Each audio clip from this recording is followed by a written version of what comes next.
Okay, you guys, what is up? The King of Lightning is here today to do Shingeki no Kyojin / Attack on Titan episode 22 review.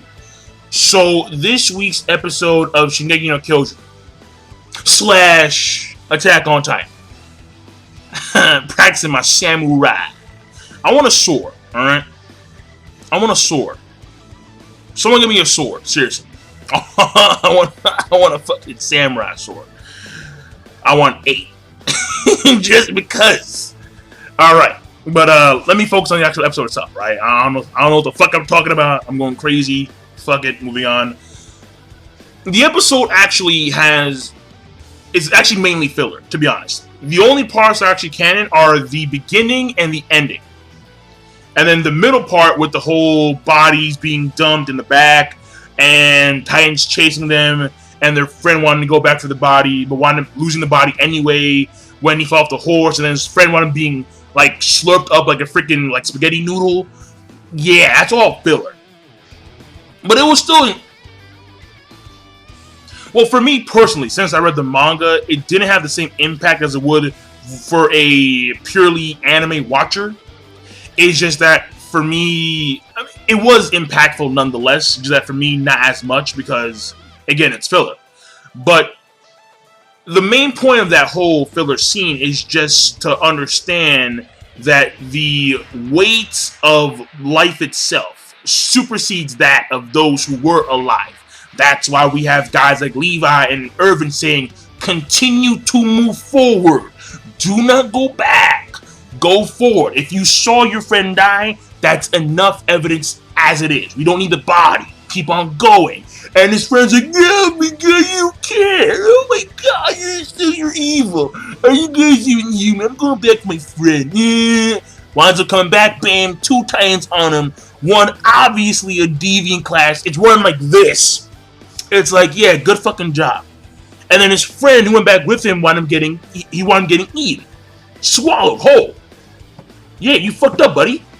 Good job. Like, that made me mad. I'm like, yeah, you're a fucking idiot right here. Dumbass. And he's sitting there, he's crying. This was the badge, yeah. You fucking idiot. Alright, okay, alright. It's filler, it's filler. King, it's filler, move on, alright? Fuck. And then the ending part had a lot of weight to it too. Because we see not only the kids who are looking at the Survey Corps, because Mikasa and Eren were in that same position. And these kids are idolizing them. How they can continue to come back after being relatively wiped out. Or not like having a large portion of their army being destroyed by Titans, being eaten by Titans. And how they continue to come back. And the thing about it is that Eren, he sees himself in this. He sees this. And it really hits home, like, for him. And he just, like, the despair that he has in his eyes is obviously there. And we get to hear at the end, after we have, like, the parents of the Levi corpse, like, we see them, or, like, their families, and knowing that all of them are dead. Eldor, Gunther, Petra, and the other guy, I forgot his name. You know, just seeing their families and knowing that, like, even the biggest one was Petra's father coming in there. And, you know, letting Levi know that he wanted his daughter to marry him because she idolized Levi. And knowing that she's now dead. And knowing how she died. Tree, kick. Like Captain Falcon kick. Like, it was like, bro. And it just hits home.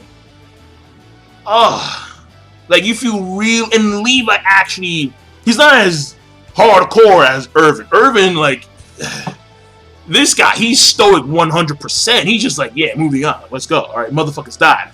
We're still alive. Move forward. Forever forward. That's Commander Irvin right there for you. But Levi, actually, you could see in his face, like, he actually had, I guess, regret for what occurred, because he was truly saddened.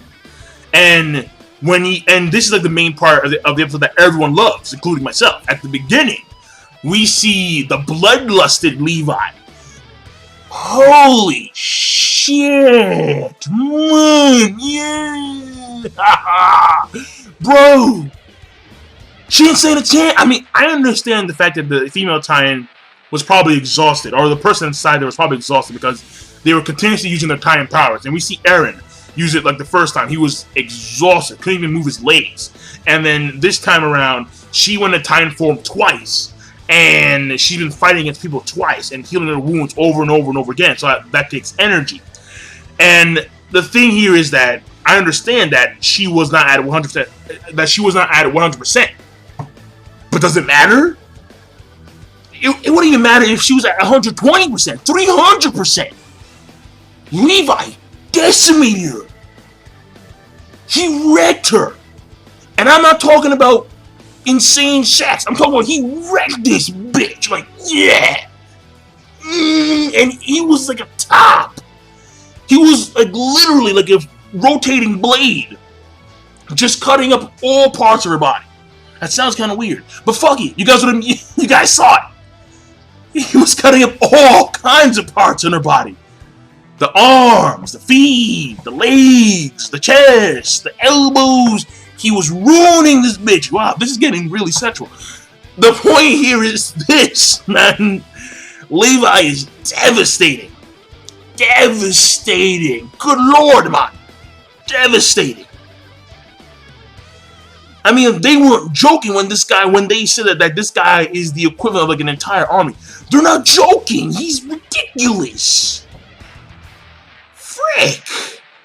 He did what all of them couldn't do in like a split second.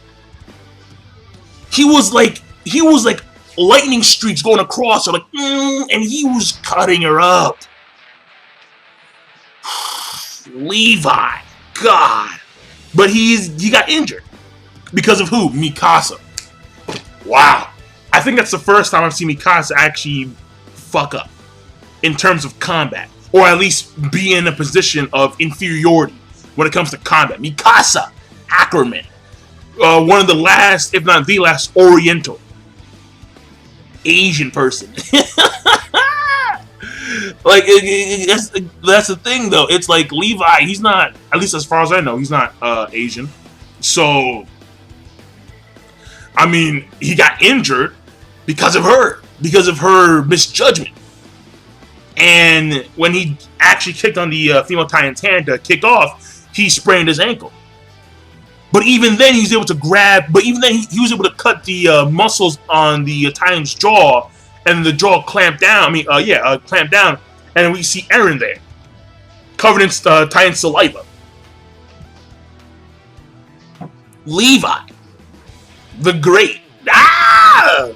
Alexander the Great? No! Levi the Great. Yeah, this guy's amazing.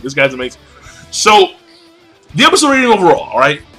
Again, the middle portion is mainly filler, and the episode is actually very simple as a whole.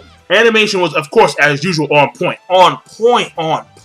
And the progression of the story was sort of there. Again, sort of there. Because all they did was just beat a female Titan, and she actually cries. We see a Titan cry. So, obviously, because that was her mission. Her mission was to get Eren. For someone or some people, we don't know. Exactly. Because the assumption here is that the female Titan is in cahoots with the Colossal Titan and the Armored Titan.